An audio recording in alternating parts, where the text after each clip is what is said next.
Yo, Playboy. You know what time it is, baby. So here we are, episode 2. We got our main guest, Gatsby Randolph from Tennessee. How you doing, man? I'm doing good, Playboy. You All good? right. Yeah, you comfortable? I'm comfortable. I'm right at home. All right. It's feeling very warm and welcoming. So, New York treating you well? oh man, y'all know how to do it. All right, you red button. Yeah. Red Button know how to do it, man. It's the new Rat Pack, baby. All right, so Gatsby is on a TV show called Queen Beauty on Peacock. Queen's Court. Queen's Court, okay. Sorry, Yeah. Let's do that again. It's Queen's Court I'm sorry about that. Queen's Court on Peacock. How'd you get on that show? You know, they wanted the flavor. They wanted the sexy. So, it's funny. You know, I was in the middle of making my first feature film, which is we get into it, but it's a meta-reality hybrid, first of its kind type film. And the world was shut down. And so Will Packer produced, the notorious Will Packer, he produced Queen's Court and several other things. And his people have been following me for a while.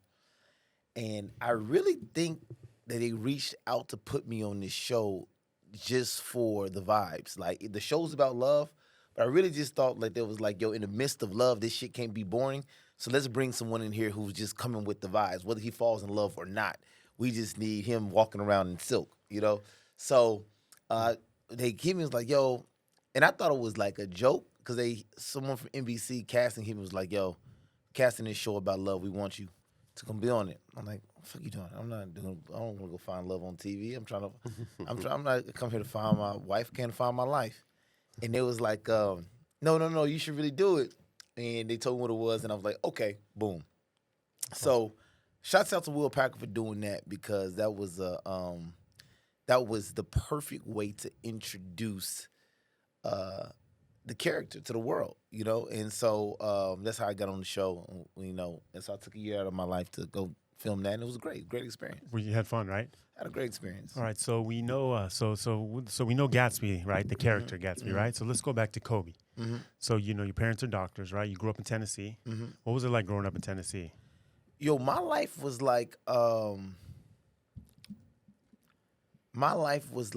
Ferris Bueller's Day Off times 10. Wow. Growing up. Like, it was the craziest thing because Memphis is one of those crazy places where it's like it's the biggest town in America.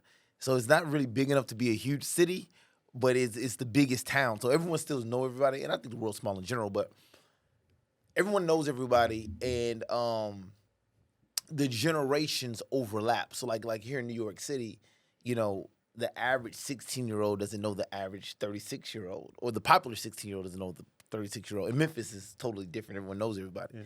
So this was a day for me. A day for me would be like I was a really good football player. Like I went to the state championship 4 times in high school. Okay, did you play Pop Warner? And the whole way. And I come from a football What position family. were you playing? I was a quarterback that they turned into a tailback, but I was probably a better quarterback than tailback. So you're fast and you had an arm. Yeah, but they was like, well, we got 2 quarterbacks and the other quarterback can't be a tailback, but you can be a tailback. So whatever. Yeah. All right. So I'm playing football, and I come from a football family. Like, cousins all play D1, like Florida, Texas, Oklahoma, like football states, Gotcha. right? Yeah, big schools. And so Memphis is not really a football city, so I was like the worst of the good cousins. You know what I'm saying? I had great cousins who played 6A, Florida, 10,000 people come to a high school football game. So I was like, even with 4 state championships, I was the worst of the good cousins. Cool. So I'm growing up in Tennessee, and I would play football from like August to October, whenever football season was. Now, after football season, I would go to school. Like, let's say it's now April, right? I would go to school, and I would bring a suit. I would bring a Brioni suit. You might ask yourself, well, at 16, how to get a Brioni suit? I would go to these thrift stores, like in the good neighborhoods. I would go to a thrift store, and it must have been like a rich dead guy, a widow who came and dropped all his clothes off because it was like always my size, and it was like so many of them. So I was like, yo, some widow, dropped all these dead guys' clothes off. I was like, I'll take them. So I would go get this. I would go to get a Brioni suit, put it in my closet in the locker. Right, no books, no nothing. I just had suits in my locker. That's all I had. Right, That's crazy. suits, shoe horns, all type of shit. So, and then after school, I would change clothes, and then I'd put on a suit, and then I would go to happy hour. Ironically enough, happy hour starts around the time school gets out. Wow. Right? So now I'm at happy hour, and then ends around the time football practice would end. Right? Yeah. So I'll be at happy hour from like 4 to 7, and it would be like me and the mayor and the city council, and we would be having having a cocktail, and I would go home. That was my life. In the spring, that was my life. And one day, so no one knew I was in high school at all. I just had a whole nother life. You looked older. I looked a little Yeah, old. I more looked pretty mature, much look like how I do now, got minus the suits beard. on Yeah, I'm in a Brioni suit or whatever. So boom, I'll go home, then I'll do it all over again the next day. To the point to where like one day I was at brunch, and the mayor came up to we were at this restaurant. The mayor came up, Mayor Harrington, and was like, Mr. Randolph, this introduced me to your family. This is your family. He paid for our dinner. He was like, hey, your dinner's on me. You know, Kobe's a good friend of mine. Introduced you to my family. And the way that my mom looked at me was like, our son must be like running numbers for the mob or something like that. Like, what the hell is our son into? So that was sort of my childhood, you know. And segue, and I don't want to interrupt the questions, but to segue even how I got to Hollywood was my parents practicing medicine, and were, you know, just traditional, you know, the traditional path, right? It's like they went to medical school, they, you know, met in medical school, got married. They didn't believe in my hip hoppreneurship, and I said I wanted to be a hip hoppreneur, and they're like, "What the fuck is that?" I was like, "Well, you know," I'm like, "Mom, this life is a vibe. I just want to curate fly shit." You know, I was a big party promoter. Like at age 15, I would, you know, easily put 1,000 teenagers into a place, and I was like, I'm just gonna keep doing this. And I thought opening up a nightclub. I thought hospitality and nightlife would be the thing that catapulted me. And they were like, well, you know, they thought it was a phase. So they were like, well, if you don't go to college, we're gonna cut you off. And then, for me, I was like, I'm already hanging out with the mayor. Like, I could stay in Memphis and open up some nightclubs, some restaurants, become the mayor, you know, get a seat at the Senate, something like that for Tennessee. I thought, and then they said, well, we're cutting you off. And I said, okay, well, you can cut me off, but you got to give me an opportunity to make my dreams come true. It's not going to happen in Tennessee, so I need to go to LA or New York. And so one weekend, I just flew to LA, not knowing anyone, and the journey began. And now I'm gonna stop it right there. Yeah, let me ask you. So growing up, so your parents are doctors, right? Mm-hmm. So you would grow up probably upper middle class, you would say. But what were the influences with your parents? Was there music involved, like in the household? Did they give you allowance? Did they make you earn your money, or were they just kind of giving you stuff? My parents are the most like down to earth doctors ever. The salt of the earth doctors. Like my dad's like, I think he like was like allergic to suits. Like he, you know, like I was gonna ask that. Yeah. My pops is like, you know, like my dad is like the Lawrence Fishburne of Boys in the Hood, that character. Yeah. Mm-hmm. Like, so he's like a straight, like, you know, down to earth guy. Make it with your hands, you know, not pretentious at all. Mm-hmm. Now my mom, my dad, he comes from like humble beginnings. My dad grew up pretty royal in a rural area. My mom, she grew up on a private jet. So my mom was a little more, you know, fly in that aspect, but she would try to hide it from us. Mm-hmm. So they like had a real emphasis on making sure we had the traditional morals and upbringing. But did they make you work for things? So it wasn't like, Mom, I need $100. Nah, they didn't give me shit. My parents didn't give me shit. Good. Nah, I was an entrepreneur since like 13. So you were just making your own money. Yeah, I was. You know, I had a job for 2 weeks. I worked. I was 14 years old, and I was like, I'm tired of, you know, this $20 y'all giving me ain't gonna get it.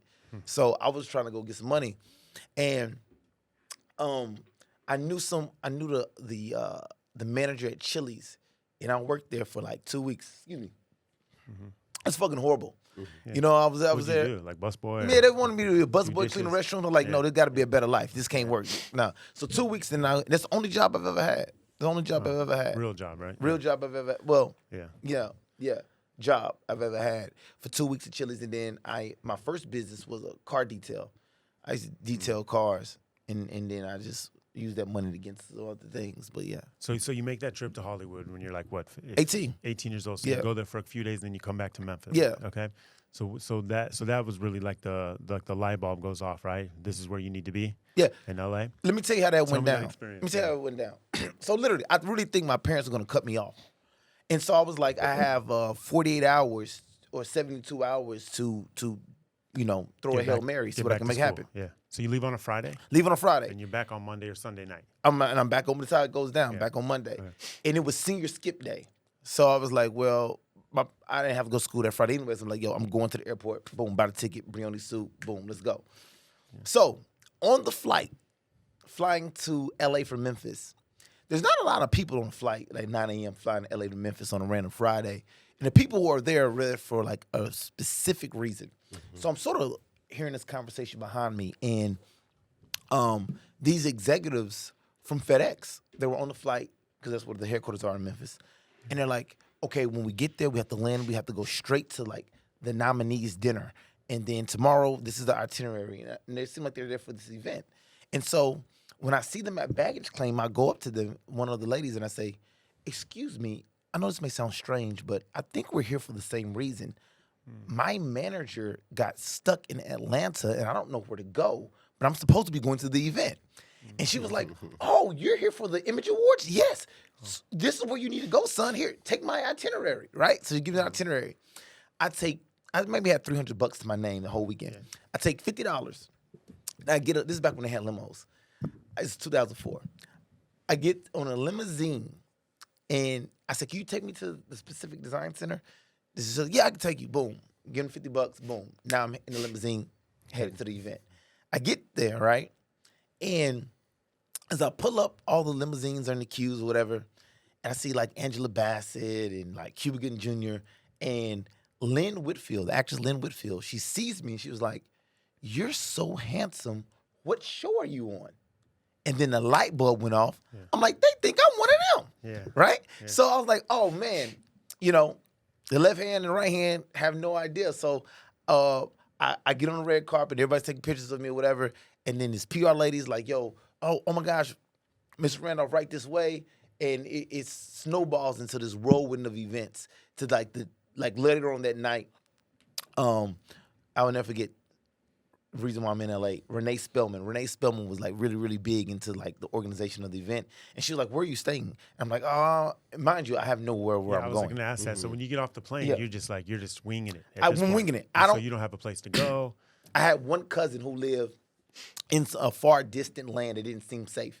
It was none of the hills I heard of. I heard of Beverly Hills, Hollywood Hills. These hills he lived in was like some far distant hills. I'm like, I've never heard of these hills before. So Renee was like, yo, where are you staying? And I was like, she's like, no, you're staying with us. So we wound up going back to this crazy house in Hancock Park. And she's like, yeah, Nat King Cole was like the first black man. He's our neighbor who lived in this neighborhood. And my mom's, mind you, I'm in high school, right? Mm-hmm. So my mom's calling me like, yo, where are you? Where are you? Like 3 in the morning, 4 in the morning. I ain't called nobody. Yeah. I'm like, Mom, I'm safe. Trust me. I see a picture with the man I'm staying with, the Martin Luther King. like I'm safe. Trust me. And the next day I wake up, we go to the award show, and I'm like, people call me like, hey, I'll see you on TV. And I have to go back to high school on Monday. Yeah. Right? And so I'm back in school on Monday. And all these because I've set up meetings, like, yo, come in for a screen test. Agents are calling me from WME, like, yo, we got to get you in. So all these numbers are calling me, and I step outside to take this call, and it was like, hey, we have a meeting set up with you. You and Megan Gill supposed to be meeting at the Ivy. Are you guys still meeting? And I'm back in, no one knows I'm in high school. I'm back in high school, and I'm trying to send faxes and one sheets over for proposals, all type of shit. But that sort of sparked. So how do your friends react to that? So you come back on that Monday, and you're like, okay, so life's about to change for you, right? You're just trying to figure out how to juggle it all, because all of a sudden you go to L.A., you accidentally fall into the Image Awards. Yeah. This door opens, that door opens, so you come back to school, and now your friends are like, what's going on? Yeah, so my friends, mind you, they was at senior skip day. You know, they was at the park throwing water balloons and shit. You know, I was eating caviar. You know what I'm saying? So they were like, no, I wasn't Gatsby. They're like, Kobe, where you been? I said, man, I've been in Hollywood, baby. And then so I kept telling them, I said, guys, I'm a big deal. Here's the thing. Like all these textbooks and English books and history class, I got agents. I got agents calling me right now. Right? You're like, forget all that. Yeah. And so the principal is calling everybody who skips class to the principal's office or whatever. And he knew it was seeing Skip there. We still got to call you in. And it was like, hey, better call your parents. You weren't here. I know you was at the park at the fish fry, whatever the fuck they was doing. And I was like, no, I wasn't at the fish fry. I wasn't at the barbecue. I wasn't at the hot dogs. I wasn't doing none of that shit. And they were like, well, where you at? I said, I was in Hollywood. And they were like, he thought I was bullshitting, like lying or something. He's like, what do you mean you were in Hollywood? I said, man, I told you I was in Hollywood. He said, I'm going to call your mom. I said, man, you call my mama, call my daddy, call Holly Berry. She seen me. I was on the red carpet, baby. You know what I'm saying? and so, because mind you, they don't have social media back then. Yeah. There's no one can track you. Yeah, so no one can track me. So I had a few pictures I took with a Polaroid, you know, and I was like, look, I was in Hollywood. I'm a big deal. They know I'm a star. And I don't know how long it's gonna take to travel to Tennessee, but yeah, that's what's going on out there. So you're still in high school, and so now you want to go to Hollywood, right? You know that's like, okay, we're gonna hit Hollywood. So you finish high school, and then you don't go to Hollywood right away. You go to college. Yeah. So you go to college, you open so you start a nightclub while you're in college. I did, Range? but yes. Yeah. Oh man, you did all your homework. Yeah. But this is great. Here's the thing, but I always wanted to get back to Hollywood. It's just that no one had experienced my truth. Yeah. You know, we live in these parallel universes. I really do believe. Yeah. And your reality and your perspective is different from mine, and yours is too, based on these events in our lives, right? So even though this experience in Hollywood was true to me, it was. I lived it. I saw it. Everything. It was only true to me. It was just that taste. Yeah. And for everyone else, it was like, yeah, whatever. You Exactly. Prove it. 100%. So you know you're going, right? Exactly. So go ahead. To me, excuse me. No problem. No problem. COVID. No problem. COVID-19. I'm just kidding. Pause it or just keep it going. So it's interesting, right? It's pretty interesting, right? Yeah. So we got a little taste of Hollywood. He'll sit down in a second. It's fine. No, don't worry. So wait till you sit down for the mic. Okay. So let me. So you want a taste of Hollywood, right? Correct. Okay, so you get that taste. No one really knows. So it's your reality. No one else. Everyone's like, yeah, whatever. Kobe's like, and then, so right away, high school's over. So in the back of your mind, you're still gonna go back to LA. Exactly. But what caused you not to? What was in the way of that right away out of high school? Right away out of high school was, I thought that it was a surreal dream that I had.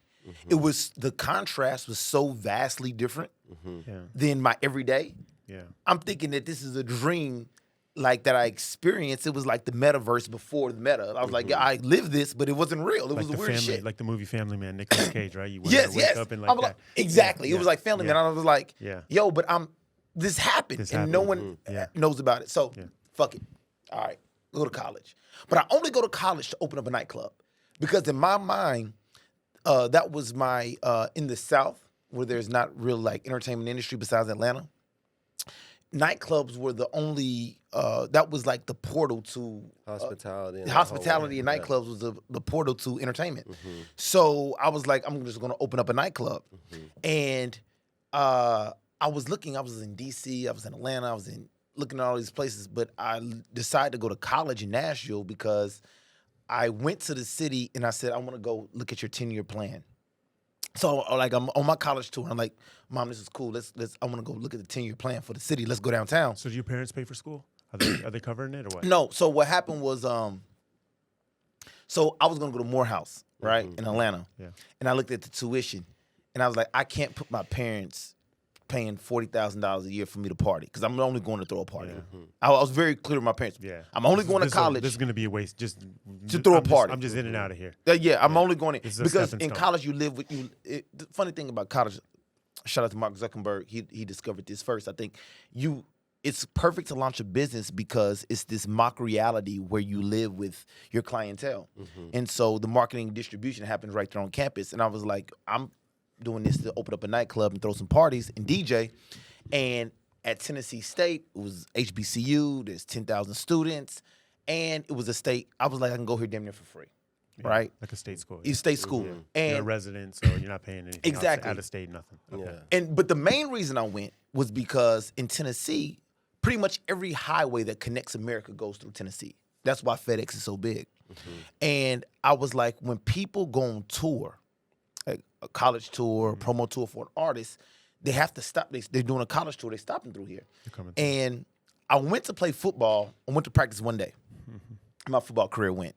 I went to practice one day. I'm like, yeah, no one here is going to the NFL besides probably one person. This is not for me. Yeah. And then I went to the radio station, became a DJ, and I said, yo, I'm a party promoter. I want to be a DJ. They're like, yeah, here, get on the air and do your thing. And that started my career. So how do you get that? So what's the steps of how do you open Rain? Like, where do you get the money? You have investors? Who's helping you out? This is the thing. Before I opened up, because mind you, I'm 18 at this point. I didn't open the nightclubs. I was 21. So your third year in? Yeah, my third year in. Okay. When I was a junior in college, that's when I opened up a club. But before that, I was at 15. Still, I was a big part. Like, I snapped my finger. 2,000 teenagers show up to wherever party I'm throwing in Memphis. And you capitalized on that, right? Yeah. So every party was someone's paying to get in. 100%. So this is like, I was like, we'll do like 10,000 at the door. When I'm 15-year-old man, 10,000. Yeah, exactly. So, one of the reasons I go to Tennessee State is because 50% of the student population came from Memphis, so they already knew me. And then like another 20% came from Atlanta. So I was like, this is the perfect melting pot. And the Nashville today is like West Hollywood. It's like CAA, WME, it's all built up. It wasn't like that then. I wanted to be the first, modern metropolis nightclub in the city, right? And so I was like, yo, in 10 years, they're going to really build this area up. This is a perfect place for nightclub. And they just got the Tennessee Titans. They got the Tennessee Titans, and Vince Young was hot. So Vince Young was going to Nashville. That was after McNair. Yeah, after McNair. Yeah. RIP. And they had the same manager, too. Yeah. So I go there strictly with Infused Open Nightclub. And to answer your question, some of the guys who were sports managers for the Titan players, they knew my reputation or whatever. And they gave me the funds to invest into the club. And I didn't even tell my parents, right? So my parents, like, I'm in school. They thinking I'm in school. I'm still having a Ferris Bueller's Day Off type thing. Are you going to class? Hell no. I ain't went to class. You know what? It was funny. It was like midterms one time. And I asked my homegirl, I said, yo, where Miss Johnson class at? I ain't been to class one day. And so I would go do my radio show, but I was never going to the regular classes. I mean, we had like, 15 employees when I was in college. So we was running a whole organization. And one day I was like, yo, I think I want to open up a nightclub. And I went and got the lease to the building. And I had this deck I made. I gave these investors. They gave me the money. And I was like, they gave me the keys to the spot. And I got the liquor license. And I called my parents, like, I just bought a nightclub. And they was like, what the hell you got going on in college? And so, yeah, that was sort of how. So when you have Rain, when say like the big artists come in, was your spot the place? So like if Dupree comes in or Usher comes through.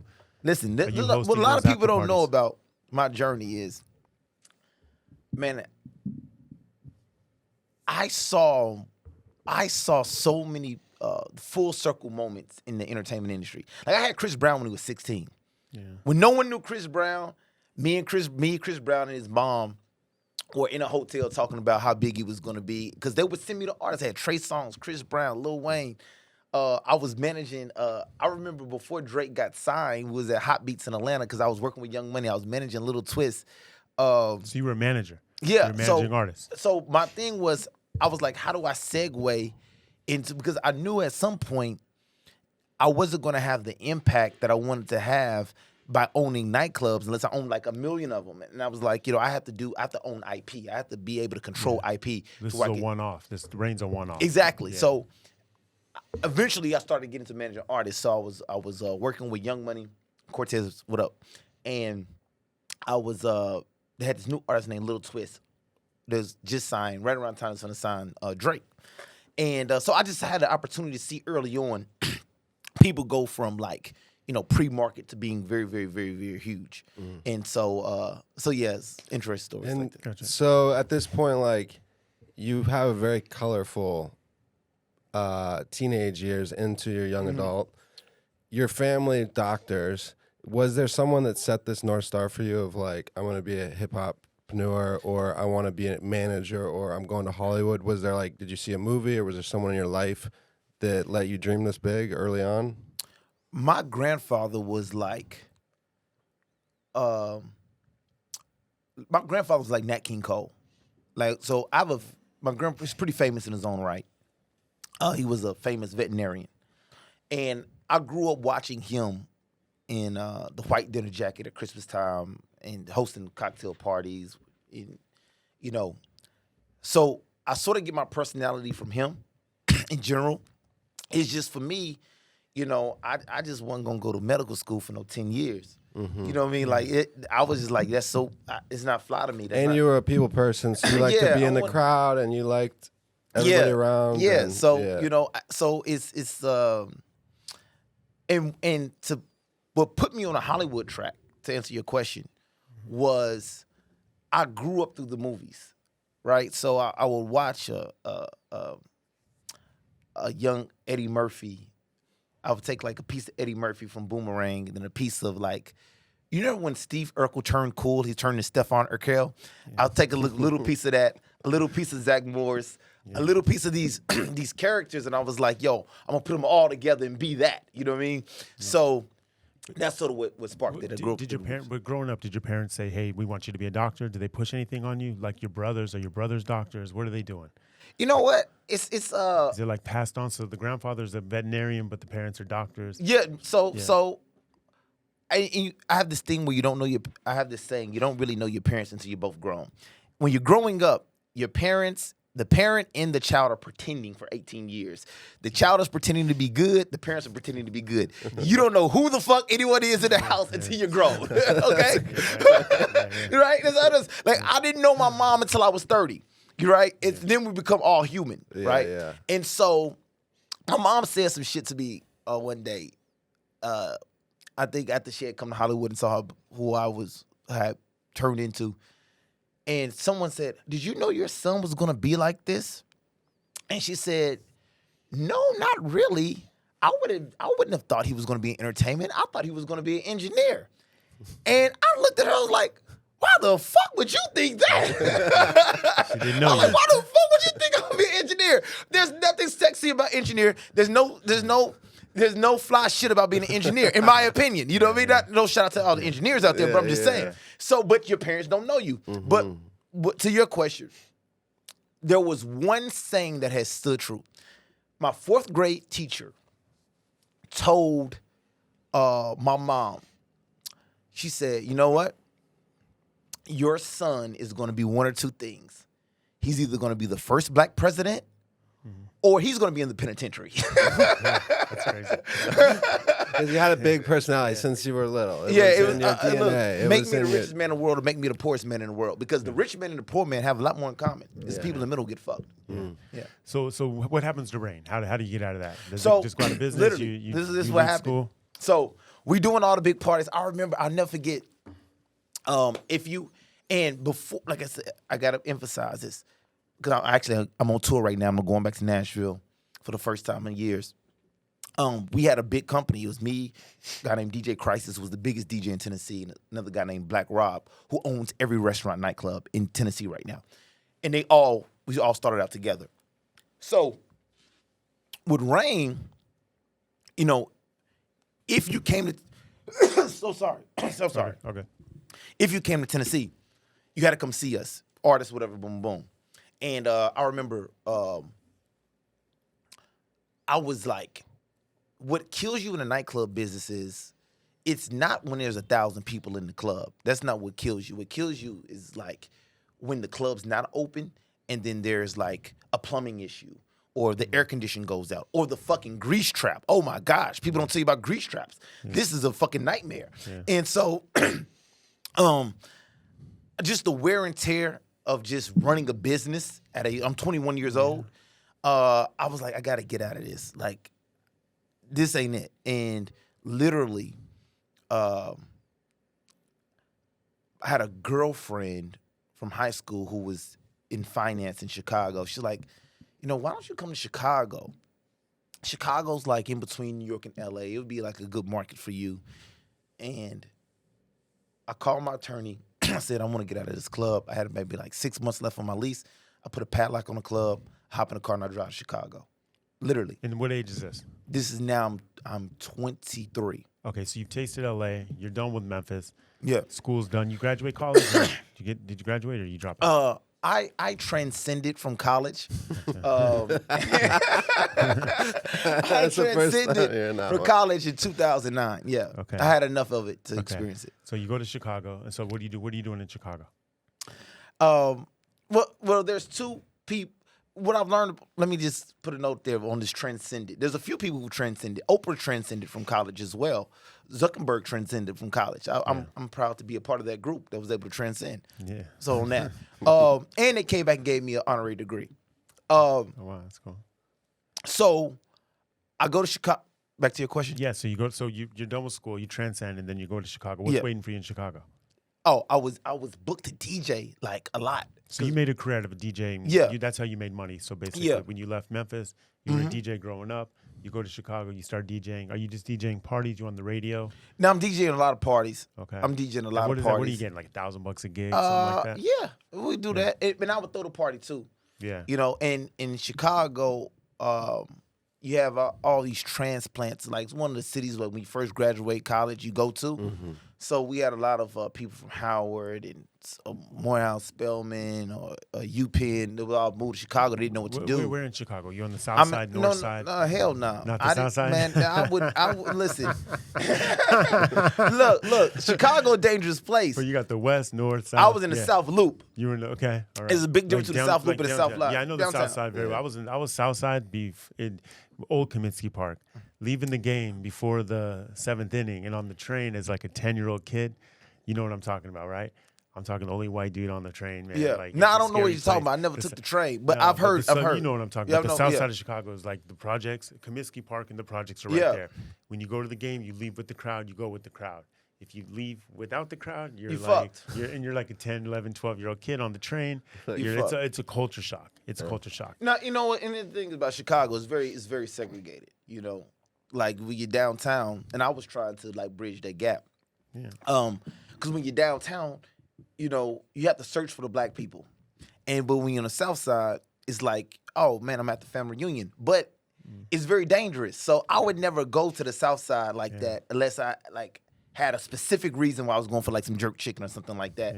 Yeah. But because I was already from Memphis, I was like, yo, I've survived all my, you know. It's culturally different because on one side of the freeway you got the projects, the next side you got the Polish and the Italians. Yeah. So it's very cultured on the south side of Chicago. It's very compartmentalized like that. So your entrepreneurial mindset is like taking off. So you're in Chicago, you're throwing parties, you're DJing. So you're just a hired DJ at this point. But let me say this. So Steve Stout had this company called Translations. And this is why this is significant. I went to Chicago. I was like, how do I control culture? Meaning that if I want to send a message out, how does the whole world know about it instantaneously? And I was like, I have to control the talent. So I get into managing. But about controlling the talent was there weren't a lot of people that could merge the gap between hip hop and corporate America. And Steve Stout was one of the people who was doing this. He had this company called Translations, and you know he'll go in there and talk to Procter & Gamble. They give him $500,000. What's he doing now? Is he around still? Steve's still around. I just saw him. I was at Jimmy Iovine's house during the Oscars. I had dinner with him. But he was killing it. He was killing it. And I thought, let me go to Chicago because all the advertising was there. I get there and I realize that, oh shit, no one wants to talk to me with just me and this proposal. Like Steve Stout's getting all these contracts because he's like good friends with Jay-Z. He's just bringing Jay-Z to the meeting. He's bringing Nas to the meeting. He already had and then give him a check. But it had nothing to do with all these like groundbreaking ideas. So I had to learn it the hard way. But that was one of the reasons I wanted to go to Chicago because all the advertising. And how long are you there for? 2 years. So 2 years. Okay. So then when you leave, so you decide, when do you decide you want to go to LA? Is that from Chicago? Is that from Chicago? Yeah. This is how it all Take happened. us in how Gatsby's born. Boom. So, in Chicago, DJing, and one freezing cold night, no one's coming to the club. It's 10 inches of snow outside. You're DJing by yourself. I'm DJing, and my boy Ant was like, "Yo, everybody's in D.C. right now for Obama inauguration," and I was like, "Everyone is in D.C. We should be in D.C." And me and my girl was sort of rocky at the time, anyways, and I was like, "We should be in D.C. right now," and the guy who I opened the club with, one of my best friends, Sean, he was living in D.C. now. So I left the club, he left the club. He's in D.C., I'm in Chicago. So I was like, bro, let's go to D.C. And so I go home. I open the door. My girl's snoring on the couch. And I'm like, do I want to deal with this shit for the next 72 hours? Do I want to be in D.C.? We're going to inauguration. We pack up, 5 in the morning, boom, go to inauguration. Drive to D.C. And this was like, Obama's inauguration is like black heaven. It was like the definition of black excellence. It's like we got a black president. Like it's like, Oprah's two-stepping with Beyonce. It's like everywhere you went, it was like literally what I think black heaven would look like. So it's just everyone's feeling great, and we're kicking it, and we're hanging out with D-Nice. D-Nice was DJ. This is before D-Nice was so famous. He's DJing. Everyone had these inaugural parties. So Russell Simmons has like the hip hop people at this party, and D-Nice is DJing. I'm at this party, and I run into a good friend of mine, Claudia Jordan. She's like, "Where are we going next?" I'm like, "Yo, we all going to Park, this club in DC called Park. We're all going to Park. Jamie Foxx is about to perform." This is when like Blame It on the Alcohol was hot. So we're going, and I couldn't find my driver. I couldn't find a car. And so I go outside, and I see this SUV, and I got all these bad models with me. And I was like, "Yo, here's $100. Take us down the street." And this guy turned around. He's like, "Bro, I'm the talent. I'm not the driver. But, you a cool dude. I like your flavor. Go, get inside. Who you got?" Which I say, it's me and all these hot models. They're like, boom, we in, right?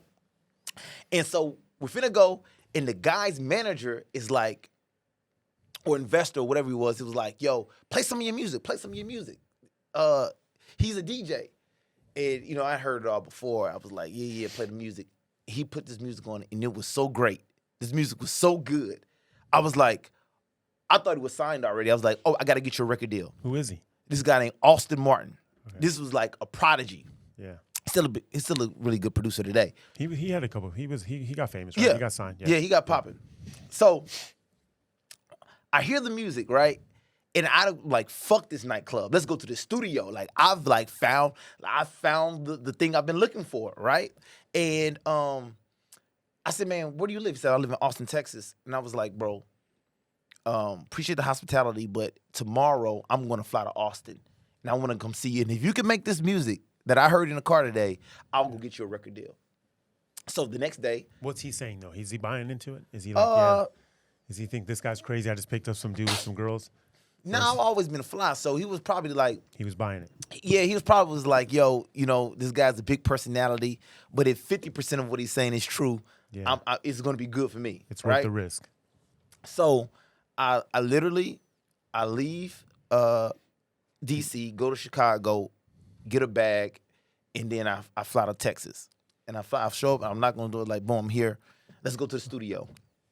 And this guy, because he's like 100%er. He's writing, he's producing, he's doing the whole thing. At this point, though, is Austin, is he writing for other artists at this point? Or is he just seriously unknown at this? So. He's seriously unknown, but he was still writing for people. And the stuff he was writing was already out? Like, so no. So he wasn't making money? He was like writing for a few, but nah, it was still early. Still raw. Still raw. Okay, gotcha. But I had never heard anything like it. To me, it was like, yo, you put Kanye on, you put him on, you can't tell the difference. Yeah. I was so blown away how talented this guy was. And by this time, mind you, I'm always back and forth to LA. Yeah. Even through the college years, I was back and forth to LA. So I knew people. And I said, I was there 2 days, said, "Yo, all right, cool. Sign this management agreement, and I'm going to go get you a record deal." And so We do our thing. I go to LA, hop on a flight to LA, with really no idea where I'm going to go. I just had the conviction just of faking it till you make it, right? Yo, I dreamed it till I real lifed it. Yeah. So I was like, yo, and me and Sean are out there trying to get him a record deal. I mean, literally, we'll be at the hookah spot and we hear anyone talking about music. Like, you got to hear my guy. You got to hear my guy. But let me slow you down. So you're trying to get him the record deal. So you're out networking everywhere.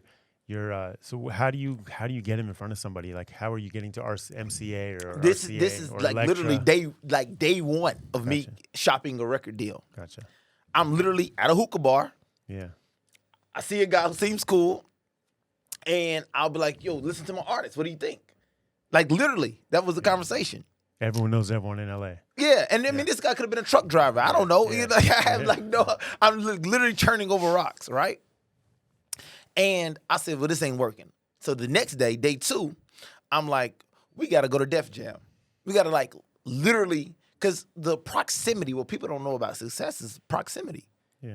Like you got to be there for anything to happen. It ain't gonna happen if you're halfway across the world. You got to be there. You got to be there. You right? So then, boom, I go to Def Jam, and I forgot who the president was at the time, but I think Max Goose or somebody was there. And I go to Def Jam, and I say, yeah, for this story, I'll just use Max Goose as an example. I said, yeah, I got a 10 o'clock with Max Goose. With Max. Let them know Mr. Randolph's downstairs.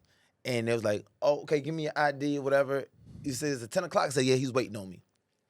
And So you're just making this up, right? Yeah, just of course. trying to get through the door. Of course. Yeah. The receptionist calls up, say, hey, Max, there's a Mr. Randolph waiting for you at 10 o'clock. Of course, Max probably was like, who the fuck is that? You know what I'm saying? So Max probably like, who the fuck is that? And so she says, are you sure it's at 10 o'clock? I said, it's 10 o'clock. He said, well, Max doesn't have you on the books. I said, well, you tell him I said, if I ain't up there in the next 10 minutes, I'm taking my talent to Interscope. She said, well, she said, he says, if he's not up there in 10 minutes. And so she comes back and says, well, he said, well, you got to go to Interscope, baby, because he ain't got you on the books. So I was like, well, fuck it, I'm going to Interscope then. I'm going to Interscope. Let's go. Yeah. So look, in Marjorie at Universal, all the buildings are right there. So I walk across the street to Interscope, and before I get there, the security is right there. It's like, oh, no, we know about you. You can't come in, whatever, right? So they escort me off the property. Yeah, okay, that's fine. So this is the God of it all. That's the part. You can't plan the God of it all. The God of it all is, I don't know where I'm going to go, what I'm going to do. This is day 2 in L.A. And my boy Sean, who's with me, who's been with me since day 1, he had a friend who was like, sort of an early influencer. Like, he was in music videos, and he would be like the guy in the girl's music video, whatever.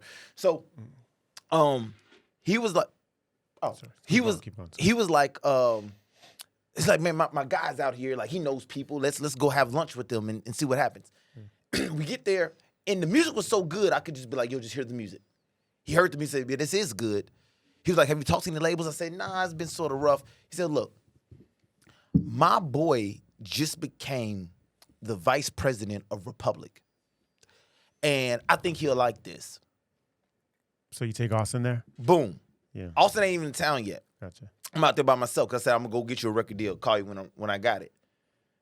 He calls his boy and he says, "Man, look, my guy's out here. Boom, boom." He said his guy says, "Look, let's meet tonight at 7 o'clock. Never forget this. I meet tonight at 7 o'clock." And he, on the way, he was like, "Actually, he's from Nashville. Didn't you say you're from Tennessee? He's from Nashville. His name is Naeem. He's from Nashville." The guy, Naeem McNair, was like, I know who that is because he was a big DJ and party promoter. I've been watching him since he was like 18. Yeah. So the guy knows about me. So we get to dinner. It's like a reunion. He's like, man, I've been watching you since you was from like 10 years ago, right? 5 years ago. And he's like, let me hear the music. He likes it. I'm signing tomorrow. So we get a record deal. Boom, put him on a plane. He's like, put him on a plane, book him a flight tonight, be in my office tomorrow, I'm going to sign him. Wow, that's amazing. Boom. So check this out. All right. So The next day, we go to the meeting, right? And as soon as I get to the office, ironically enough, the office is in the same building that Def Jam is. So the same security guards who kicked me out, the next day I returned. Okay, and they're like, what up? they're like, oh, you again? I'm like, yeah, and I got an appointment. I got at 10 o'clock. and I got at 10 o'clock. So boom. So we in the office, right? Everyone's loving the music. Boom, boom, boom. And they were like, yo, we're gonna take a quick break, and then we'll be back. Let's take a quick break. My attorney was at Shapiro Agency. I got an attorney now. All in 24 hours. We're gonna do this deal. He said, there's one more person I want you to meet. We're gonna meet this evening at the studio. I want them to hear this music. So during the hiatus, I done spent the whole $1 million. I done went to the Ferrari dealership. I'm like, nah, that's not. So you think you get it? You think the deal's done? This is done. Mind you, this has been 10 years. Y'all been with me since high school, right? 10 years, and they're like, yo, this is like a 7-figure check. So I'm like, yo, nah, that's not the right Ferrari. I don't want that edition. I need the one with the turbo. You know, with the one with the. I'm at Restoration Hardware picking out the furniture. You know what I'm saying? I'm at the Wisher Corridor. You know what I'm saying? I'm like, is these the right drapes? I'm like FaceTime my girl. Like, I don't know if these are the ones. So I spent the whole $1 million. I don't even know how I'm gonna pay the artist. I done spent all the money. So we go back to the meeting that night, and this other executive walks in, and he's just like, I don't know if I would do this deal. I'm not sure. I'm not that into it. And I see the whole thing fall apart in front of my face. So at 9 o'clock, in the morning, I think I'm gonna get $1 million check. And at 9 o'clock at night, I'm homeless. Wow. All in 24 hours. Roller coaster. Yeah, and all in 24 hours. So it was and that's when the journey began. So that's what happened. 9 o'clock in the morning, I think I'm finna get $1 million check. 9 o'clock at night, I'm homeless. Wow. And I saw the whole thing just dwindle away. The quintessential Hollywood story. Oh, yeah. So Gatsby. So that falls out, right? Yeah. So Austin does get signed though down the road, right? Mm-hmm. Okay, but you'd had nothing to do with that. Yeah, still. But mind you, this is day 3 in LA. Gotcha. Day 3 in LA when this happened. Wow. Literally, $1 million to homeless in one day. And so, remember, I had this cousin who lived in those far hills way long. I needed to go to those. That's the only place I could go get some shelter. So I finally go and find my cousin. And he has a studio apartment about the size of this rug. And he's like, well, you know, I'm thinking in my head, like, well, they're going to call me back in the morning and we're going to do the deal. You know, maybe they just got to work out some more details. It hadn't hit me yet that, no, I am actually homeless and I don't have anything. Yeah. So I'm sleeping on the floor on this little pallet about the size of this. And I wake up in the morning and I was like, what are the 2 most valuable currencies in Hollywood? Because everyone seemed to have money. So I didn't think money was the thing, but access and information. And if I could control or intercept this information and access, then I will have value. So there's a few things I did. My 3rd day in LA, I woke up at 5 o'clock in the morning, and I said, I need people. Everyone out here has people. You don't talk to directly. You got to talk to your buffer. So I need people, but I couldn't afford. I didn't have a big agent or anything like that. But doesn't mean I couldn't afford to create one. I created the Cohen Company. The Cohen Company was going to be the agency that represented me, right? But representing how? So you want to make a name for yourself in Hollywood. You're talking maybe you want to act. You just want to open doors for yourself. You want to be in the parties. I thought at this time I'm still going to be a hip-hoppreneur. I thought I was going to open up, boutique record label. I'll be the next Puff. I thought I was going to be like next Puff, next Russell Simmons, Andre Harrell type. And you're still set on managing talent at this point. Yeah, at this point. So you're gonna get a buffer for yourself because you've gotten to be. You're a big exec. I'm a big you exec. Have I'm Quincy Jones, you got a baby. company, and you got You right? So you can't just talk to Quincy. You got to go through his people. Exactly. I need people. Yeah. To represent you. To represent me. And I like the name Cohen too. Yeah. You so get look, that Jewish connection. Yeah, you gotta have Jamie Cohen. Yeah, Jamie Cohen represents me. Yeah, Hey, talk to my guy. You talk to Jamie. Yeah. Did Jamie put you on the books? You get what I'm saying? I don't got a 10 o'clock. Yeah. You see where I'm going with this, right? So Jamie Cohen, if you went to the website, it looked like we represented everybody. And then we had like employees like Stephanie Swartz, you know what I'm saying? And so we had all these avatars, this AI before AI running this company that represented me, right? And we had a Twitter account. And it looked 100% official, right? All the emails. All the emails, everything. So when someone looks you up, they're like, okay, this guy's Boom. represented. So this how it will go down. So I create the Cohen Company. I probably had that done by 7 a.m. And then now I said, okay, well, a conversation is only as relevant as what we're talking about. Like, it's called the boomerang effect. Like, why would you call me back? I have to enter this conversation and leave it with something to next steps of something, right? So I came from nightlife. I was like, yo, let me throw a party.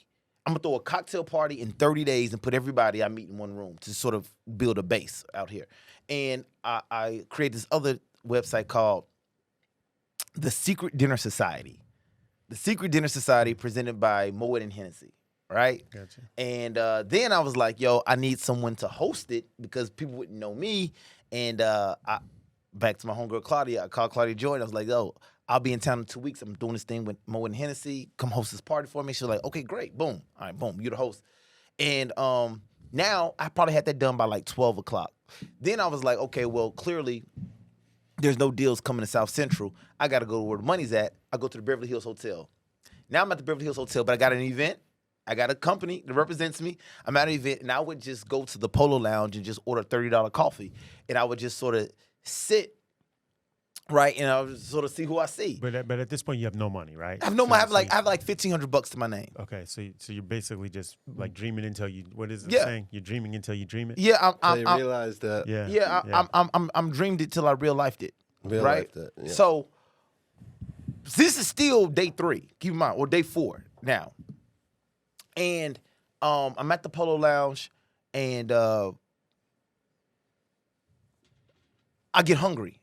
And so I said, well, I could either, go to Wendy's to the 99-cent menu, or I could just drive around town till I see someone setting up a red carpet. So I literally got in my car, drove around town. I saw a production tent. I said, well, it seems like there's going to be a gala. In L.A., there's a gala every night celebrating something, right? So I said, on the other side of that red carpet that's where all the caviar, whatever, champagne, everything is where I need to be. So, boom, like Superman. I go to a gas station, I change clothes, onto the red carpet. Boom. This is the funny part about that. No lie. I walk onto this carpet, and I feel someone hit me on the shoulder, and it's like an older guy. He's about to fall. I turn around and Sidney Poitier. Wow. So I said, Mr. Poitier. And he's like, oh, thank you. I said, no, where are you going? He's like, oh, his handlers were gone somewhere. I was like, let me get you to your seat, right? So now the cops ain't gonna say shit when you with Sidney Poitier, right? so I walk in, Mr. Poitier, he's like, where are you sitting? I said, no. He said, you're so nice, where are you sitting? I was like, I didn't know they get to help bad seats. No, you gotta come meet my friends, right? So he takes me to his table, and it's Oprah and Gail. So now the other seat must be for me. So I sit down, and we're talking, and I literally just started inviting people to this party. I'm like, oh, well, you got to come to my party. I'm doing a Secret Dinner Society. You got to come. And so let's say I meet you, right? I'm like, oh, that's a really nice watch. My grandfather, he loved Rolexes. You know what? You and your wife, y'all got to come to my party. Give me your email. I'm going to have my people contact you. So Jamie Cohen. Boom. So the next day, you'll get an email. Yeah. Hello, this is Stephanie Swartz from the Cohen Company. I believe you met my client yesterday, Mr. Randolph. He's having a party, and the guest list is actually closed, but he's insisted that we open it up for you. You got to put the urgency in there. Smart. But so are you Gatsby at this point? Yes. Okay. And then too, the third thing was I needed a name. You need a third-party reference because if you say, who's LeBron James? Oh, that's the guy who plays basketball. Or Eddie Murphy's the guy from TV. So if they met me, I needed this third-party reference. So it's like, oh, Gatsby, the guy in the tuxedo, the guy, the curator. So I used to wear these big glasses. I was like a young Lou Weiserman, Yeah. And so, Lou Weiserman? I don't know. He ran Hollywood. Yeah. Ran Hollywood. see, that's why I fuck with you. A lot of people wouldn't know that. A lot of people wouldn't get that reference. He was like the last mogul. The Yeah. great last mogul of Hollywood was Lou. Yeah. And what you know about Lou is the character on Ocean's 11 who wears the big glasses. That's mocked after Lou Weiserman. Got it. This guy was the most powerful guy in Hollywood. I mean, he ran Hollywood in the early. Yeah, he ran it. He was the first Ari Emanuel. There's a documentary. You should watch it. It's amazing. He's an amazing guy. Amazing guy. So that's what I was gonna be, the young black Lou Weiserman. That's my whole image I was curating, right? Yeah. And so you meet this guy Gatsby, and he has this cocktail party, and in 30 days, I put all these celebrities, maybe like 20, 30 celebrities all in one room, and it was all like, who is Gatsby? Who is Gatsby, right? And from there, I was able to leverage it. So Gatsby came around the same time the Cohen company was formed. It was all part of that process. It was all in one day. The mapping I need someone to buffer me. I need a new name to. So now Gatsby, the character Gatsby is born through the Cohen company, right?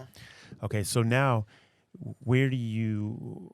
When do you decide? Okay, so you have a movie who is Gatsby Randolph, right? So when do you decide, like, okay, I'm going to go to this next level? Let's talk about the encounter with Jay-Z. So how do you first encounter that person? How do you first encounter Jay-Z? To understand that, right? Yeah. So I do have a film out, Who is Gatsby Randolph? Yeah. But this is the part where people always get confused. I don't think I've had the platform until now to give it this context. Yeah. Is the movie only covers my life, my first year and a half in LA. The whole movie is about by day one to day year and a half. Because it was so much of a roller coaster ride of events that I said, this is a movie. And I literally woke up one day and said, let's make a movie about it. Yeah. And then, so it took us 6 years to make a movie about my first year and a half. Wait, so you're in Hollywood 6 years at this point? This was right after Chicago. Then You're what, 24, 25? How old were you? I'm 25. 25. So boom, I go to LA to get the record deal. Yeah. So when the record deal falls apart, I stay. Yeah. Right? And I create Gatsby. So what are you doing though? What are you doing the whole time? Exactly what I said. Yeah. So boom, the next day that the record deal falls, I create the Cohen company. Yeah. I create Gatsby Randolph. Mm-hmm. Then I said I need a network for myself, and I throw this party in 30 days. Yeah. So boom, at the party, this actor comes up to me. He's like, "Man, everyone knows you. Like, what do you do?" I said, "Well, I have a consulting company. I make people culturally relevant. I make products culturally relevant. I'm a strategist." He says, "Well, can you make me relevant?" I said, "Yeah, actually I can, because now that we have social media, the thing about actors is they fall in love with the character, but they don't know the person. But, I have a way to where I can make you hot, like you're a rock star, and people will care." Are we able to talk about it? I'd rather not say his name, but he's a seasoned regular. He's a seasoned regular. Okay. And so he was like, "Well, where do I sign up?" I said, "Well, that's the thing. My retainer's $10K, a 2-month commitment." So boom, he gives $20,000, right? So now I got a little bit of money in my pocket. You have a revenue source. But I have a revenue source. This is like day 30 in LA. Mm-hmm. So boom, I'm still investing into myself, investing in my brand or whatever. And so that's what I'm doing. And then so the label comes back and they hire me. I work at every record label because they would sign a kid, and you sign this kid from wherever you sign him from, then he's in Hollywood. He don't really know the culture like that. Now you're gonna put him at the Met Gala next to Anna Wintour. He don't really know the fly shit like that. So they needed a lifestyle guy, to curate, these people. And so I became like notorious for that. Every label. And so but I'm still trying to answer your question, I'm still trying to broker my deal that I originally came for. Right?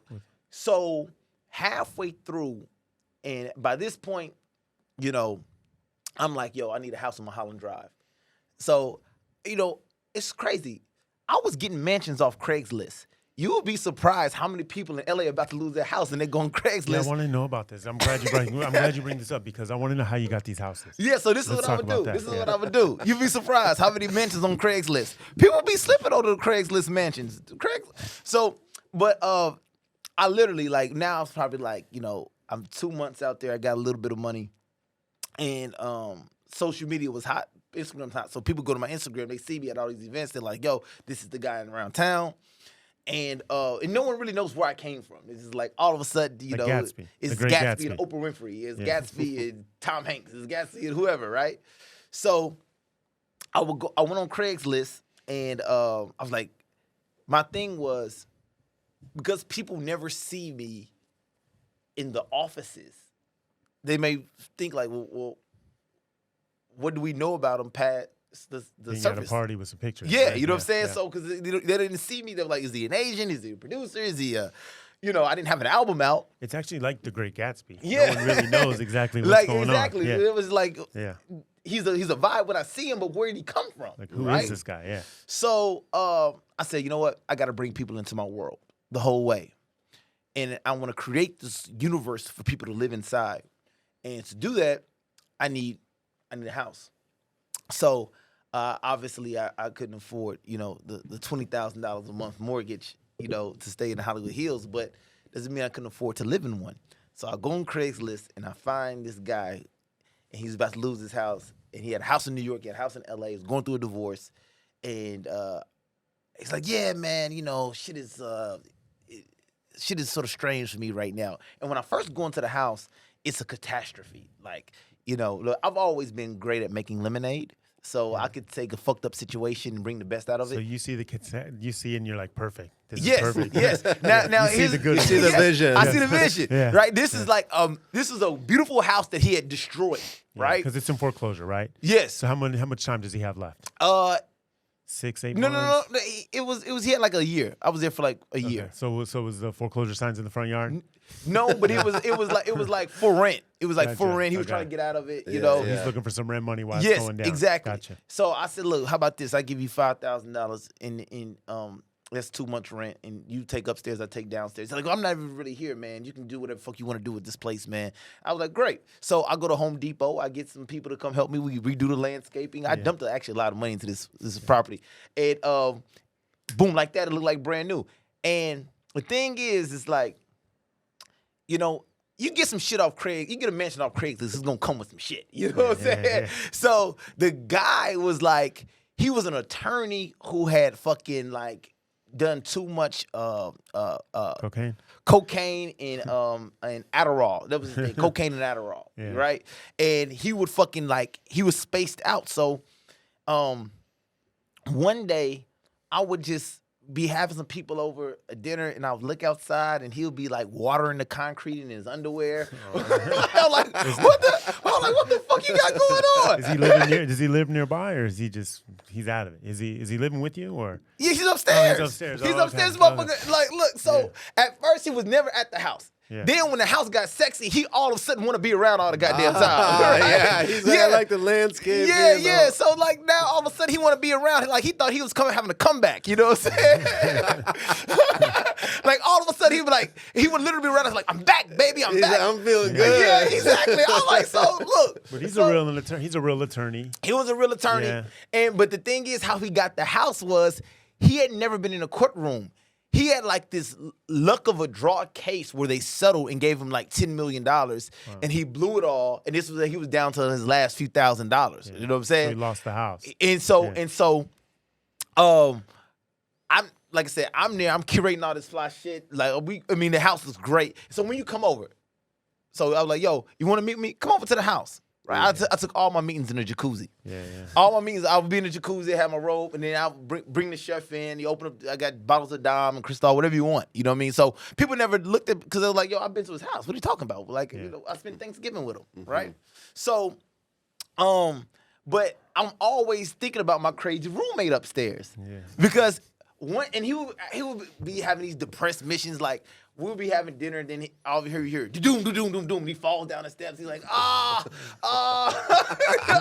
real. I was like, what the fuck is going on? And people were like, yo, there's a, for real. It would be like me, Rosario Dawson, or somebody eating dinner, and then the motherfuckers just fall down the steps and stuff like that. You're like, that's my roommate. Yeah, and then be like, yo, who the fuck is this? I was like, all right, he's going through some things or whatever, right? So, one time in the back of the house was all glass, and it looked over Mulholland Drive, right? And so we're eating dinner, and let's say you're me, and I'm the guest, and it's glass, and we're eating dinner, and she picked up a piece of food, and almost fell out of her mouth. And I'm like, what the fuck is going on? She's like, there's a leg that just dropped down. Oh, wow. He had a fake leg? Yo, this motherfucker was on the roof, like finna fall or some shit. And he would do this thing where he would wear his underwear, but he would tape his body up. He had tape all over him. He would tape his whole body up, right? Cocaine, man. Cocaine. Yes, this motherfucker. Cocaine. Yo, he would be all drug. taped up and shit. He'd come down all taped up, and I'm like, yo, what the fuck is going on? And like the straw that broke the camel's back for me was one day, because I would have to put this motherfucker in a hotel. I'm like, yo, no, I got some serious shit going on. Let me put you in a hotel for 2 days. You can't be around, right? And so one day we were getting ready for dinner, and I had this dinner party, and my boy Sean was like, hey, man, you know, your roommate seems like he's going through a lot of shit. He's like, you know, today's the day I'm going to end it all. He's talking sort of crazy. I'm like, well, shit, he need to hurry up and get that shit over with. Hurry up and get that shit over with. If you going to kill yourself, get that shit over. Don't do that shit at dinner. I'll call the cops after this shit. Get that shit over with. Because I got some shit going on in about an hour, right? So I asked him, I said, right, look, bro, are you okay? Do I need to put you in a hotel for the night? He's like, no, I'm good, bro. I said, okay, I'm finna go to Whole Foods to pick up some shit. I got people showing up in 2 hours. He was like, okay, great. I'm good, bro. I'm good. I come back, and we had this huge fish tank, like the size of this room, basically, an aquarium in the house. I come back, and I notice before I can even open the door, it's water coming out the door. Man. I'm like, what the fuck is going on? I opened the door, and it was fucking Noah's Ark, fucking ocean running through the, and I was like, what the fuck is going on? Deuce Bigelow. Dude, yes, it was exactly like that. Yeah. And so what he did was he decided that he was going to do something with the fish tank, and he took all the fish out the fish tank and put them in glasses, bowls, spoons. Save the fish. Yeah. What type of drugs have you done before? This is exactly what this motherfucker said. He was saving the fish. Yo, Brian's been there before. It's my own first aquarium. Dude, this motherfucker was trying to save the fish, and he got confused, and instead of putting the fish back, he put the food in the fish tank. So it was like steaks and lobster tails floating around in the fish tank. Oh, and then he had all the fish in the refrigerator. It was the most bizarre shit. I was like, I gotta get up out of here. But yeah. So how do you leave that? So how do you get out of this place? Went back on Craigslist. I went back on Craigslist for another mansion. So you continue this process. I would go on Craigslist. I would get another mansion, and I knew they had about a lifespan of 6 months to a year, and then I get another mansion. Were you comfortable living in there at the time, or do you think, hey man, they're gonna change the locks any day now? Did you have that feeling? You know, I do have this unique talent to bring the best out of really fucked up people. They like me for some reason. Yeah. So, like the best version of himself was with me. Yeah. You know, so I would get into a situation and I would make the lemonade out the situation, but I knew that, you know, because it would got these things in retrospect. Yeah. There's a time span. It was a time span, and it got so expensive to just cover up the bullshit. Yeah. That was all the Put money. them at hotels all the time. Yeah, cover up Who's bullshit. furnishing these places? Like, how are you getting this furnished? It's already furnished, right? It was furnished, but then I'm a You fly add dude, so some- like, I would come in and I would do the decor, I would do the landscape, and I mean, if you walked in, you'd be like, oh man. Yeah. So it was these places weren't like, you know, rebuild dumps, like trash. No. This is just like a trashy, unkept place. And then you're moving, basically, when you find your next Craigslist mansion, you're pulling the stuff that you put in, some of it, the furniture. Or it's already furnished. The next place, each mansion's furnished. They're furnished, but I would Bring your stuff. bring in. the Bring your fly stuff. shit Bring on. your stuff. Yeah. Now, mind you, because I would do like, you know, a year. Mind you, the movie is a year and a half, so I had this for like a year. Then I had another. Are you 6 months. filming while you're in these mansions? No, I didn't know I was making a movie. I'm Okay. trying to become next Puff or the next Russell. So you're still in the Puff Daddy. So thing. yeah, exactly. Yeah. I'm running a fucking startup boutique label. Now I got Gotcha. Austin out here. I'm working a lot with this actor Tyler Lepley, who's really big right now on P Valley and the show called Harlem, and he's doing his music thing. But I had Ty when he first started the music thing, so I'm like, yo, I'm finna turn him into like the next big thing, and who's crossing over from Hollywood into the rap industry. And But do we ever get Austin a record label? A record yeah, deal? he winds up signing Yeah. a deal Were with you Elliot Granger's son. But were you with part of TK. that or no? Yeah. Did you? Okay, so you're part of that. So when do you give up P Diddy dreams? To So this go is what into happened. Hollywood? Yeah. So this is what happened. When's this transition? A year in, right? A year in, I have a god sister who comes from means. Remember, I said my mom, she grew up pretty, well. My mother's best friend is a billionaire. Now, this didn't occur to me because, mind you, remember, I have like, very, very, very down-to-earth parents. They don't really let me know this. So, but as I become an adult, I started to see my mom's friend like in Time magazine or, So I realized who she is. And my god sister, which is her daughter, moves to L.A. Now, I haven't seen my god since she was 10, since we're kids. She moves to LA and she's been following me on Instagram. And her husband are like, yo, we want to get in the entertainment industry, right? So they come to dinner at the mansion on Craigslist, and they're like, oh, man, my god brother's done well for himself. We want to taste. We want to taste, right? Yeah. And so they're like, yo, we would love to be involved with what you got going on. And I'm like, oh, yeah, we could do a boutique label, $5 million. And it was like, okay, but what about Jay-Z? Like, we'd love him to be a part of it too. And mind you, these are 23-year-old, wealthy, entitled. And they think you know everybody. Yeah, exactly. Yeah. Okay. And so I'm like, well, Jay's Jay. Let me give him a call and see who we can make work. Now, at the time, I had never met Jay-Z before, okay? So you need to meet Jay-Z. So the fear is I'm going to be somewhere with them at some charity event, and Jay-Z's going to walk in the room. Yeah. Because usually it would be like a Pharrell, Oprah, me, and a Jay-Z or a Kanye type figure, right? And he's not going to speak to me, and then this whole thing is going to blow up. So my boy Sean's like, yo, you better go find Jay-Z before Jay-Z finds you. But was there any? Are you making money off the god sister at all, or is there No, but I had clients, but now Okay. I got retainers coming in. Okay. Because I'm working, like, mind you, my consulting business is doing well, so I'm making money. So people are paying you to like get into parties. Exactly. They You want got to like $10,000 retainers with each of them. Yeah, I mean, bunch by of this those up. point, I had people coming to me. People would send me, turn my son into the next Justin Bieber. Here's $250,000, dude. Yeah. So I got it. You know what I'm saying? Nice. So you need to meet Jay-Z. But I need to meet Jay-Z. So as far as like, I could curate any environment. I had the resources to do that. At this point, I need to meet Jay-Z, and there's this thing that you can do to implant yourself, to plant a seed into someone's mind.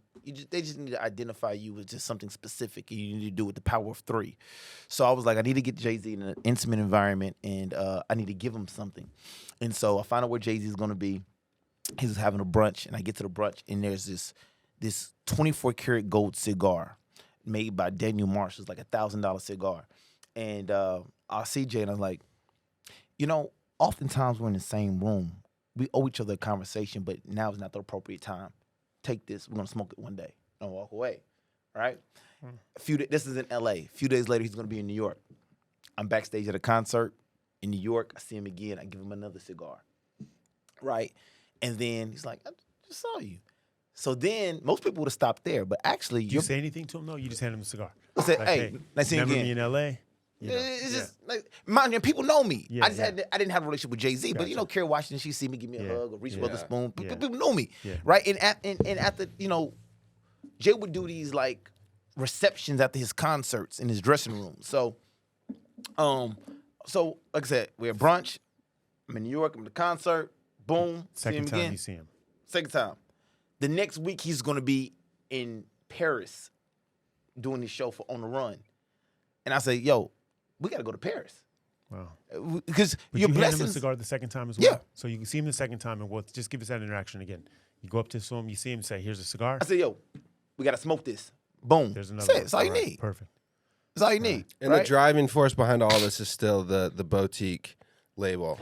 Yeah, because That's mind the you, driving I'm getting force. this from the investors. The Yeah. god sister wants to meet Jay-Z. Exactly. She wanted to it's know I still had a relationship with It's Jay-Z. still driving you to this. Yeah, it's- exactly. All right. So you go to Paris. He's in Paris. So now I'm like, yo, your blessings are outside the box. See, a lot of people think like, they stay inside the box. They stay inside the comfort zone, but your blessings are outside of that. So I'm like, yo, I got to get outside the box. Boom, Paris it is. I don't know a word French. Okay. So get a passport. Boom, fly to Paris. Get to Paris. Now I'm backstage at a concert. It's like 1 o'clock in the morning. He's going to do this party for like 30 people. And boom, by the time I see him in Paris, before I could even give him a cigar, he's like, yo, we got a bunch of cigars. Yo, Tata, get him a cigar. And then we both, me, him, Jay, So B. he remembers you. Boom, exactly. Yeah. You know, so we make that correlation. This is over like 2-3 weeks. This all went down. Yep. That you found him, became established with him, and now he's giving you cigars. Yeah, in Paris. You're in Paris. All right. Yeah. So go ahead. So you're So like, backstage. Tata, yo, we got a box of cigars. Yo, Tata, get my man a cigar. You right? It's me, Steve Stout, him, Boo, Akon Brothers, Boo was there, Nicki Minaj. We all backstage. We just hanging out, partying, listening to Oasis, Wonderwall. And Nice. that was the scene. That's cool. Like Jay's DJ, he's playing Wonderwall. We singing it karaoke style or whatever. And so and I knew Lenny Yes too, because I was doing a little bit of work with Lenny Yes, some consulting work with Lenny Yes, and Lenny's always been a down brother. So people knew about me. It's just I didn't have that relationship. So boom, fast forward, we come back to LA, and I feel great. I'm like, okay, if Jay ever runs into me, He's gonna know you. He's gonna know me. Yeah. Right? And then segue to, and this is sort of the climax scene of the movie, the investors are like, you know, this may be an ask, but Vanity Fair Oscar party's coming up. We would love to go. And I'm like, oh, yeah, I go every year, you know. Yeah. And I don't know. I had never been to this party. And I don't know how hard it is to get in this party. Right? This is the party of all parties. Yeah. This is like, you know, Fort Knox. This is like The Super Bowl. dinner at the White House. Right? So I overzealously say, of course, yeah, Vanity Fair, yeah, my people right there. You're good. So so now it's Vanity Fair Oscar night. It's Oscar night, Vanity Fair party. And this is the crazy part. This is a spoiler alert for people who haven't seen the movie. I knew a lady who was married to a guy. There's a thing called infinite intelligence that is just literally, you know, it's sort of when you're in the zone and you get information. I don't know where it came from. I just had an idea of who do I know with an Oscar? I knew a lady who was married to a guy who won an Oscar in 1994. What movie? I just remember it's with Dancing with Wolves. Dancing with Wolves. Yeah. Gotcha. With Kevin Costner. Yeah, and I just remember that I've seen an Oscar before. What I said, she has an Oscar. And this is the craziest part about the story. I literally asked her, can I see your husband's Oscar? I said, because we're going to go to Vanity Fair tonight. You should come with me to Vanity Fair. She's like, how are we going to get into that? I was like, no, anyone with the Oscar has a lifetime membership. I just need the Oscar. and so she goes and she drops the Oscar off at my house. She's like, okay, I'll be ready at 9 o'clock. Here's the Oscar. So now I have an Oscar. Wow. But this is during Oscar So White. So, you know, I need a black cast to win. A black man with an Oscar, a black movie didn't win. It's weird. You know what I'm saying? So I need a black cast to win. So I'm watching the Oscars and a black cast wins, right? And when the cast went, I was like, man, they ain't gonna know the difference. I said, Oscar night, black man with an Oscar, they assume me, of course. They're the winners. So I said, I need 10 people. I need to put 10 people in 10 SUV, and 10 people in 2 SUVs, and let's go down to the party, right? So we're pulling up Vanity Fair Oscar night. And if you've ever been to this thing, there's a helicopter patrol, there's bomb-sniffing dogs, the whole 9 yards, right? And you're supposed to have these credentials in your car when they drop you off. And of course, we ain't got none of that shit. We in some Uber SUVs, you know what I'm saying? So as we approach, right? I'm like, man, take the lift sign out the goddamn window. You know? So as we approach, right? The driver's like, we can't go this way. No, just keep going straight. And so the cop comes to the car like, can't go this way, can't go this way, can't go this way. I'm like, no. I said, pull up a little closer, let the window down, and I got the Oscar like right here in my hand, right? I said, sir, not only am I coming this way, I need you to get on the radio and escort us up to the queue, and the car with me is behind us as well. He said, well, you don't have the credentials. Who are you? I put the window down a little bit more, a lot like I'm looking at you right now. And I said, who am I? A black man won tonight. I put the Oscar to his face. I said, a black man won tonight. Right? He's like, oh, I'm so sorry. The winners are here. The winners are here. Let me get you guys to the red carpet right now. So they escort us up, shoot us through. We're on the carpet. Now, this is the part. What I don't know is on the other side of this door, there's 1,000 photographers from outlets all over the world, right? This is the biggest stage on the biggest night of Hollywood, right? And so I gotta stick with this because the winners are here, right? Yeah. So when I get onto the red carpet, the paparazzi is going crazy. Now I had been so many places in a year and a half, and so many people had seen me that they start telling the story in their head. Of course, Gatsby's a producer, of course. Yeah. So now it's Vince Vaughn. Vince Vaughn's like, oh, Gatsby, congratulations. And Tom Hanks, oh, man, Gatsby, congratulations.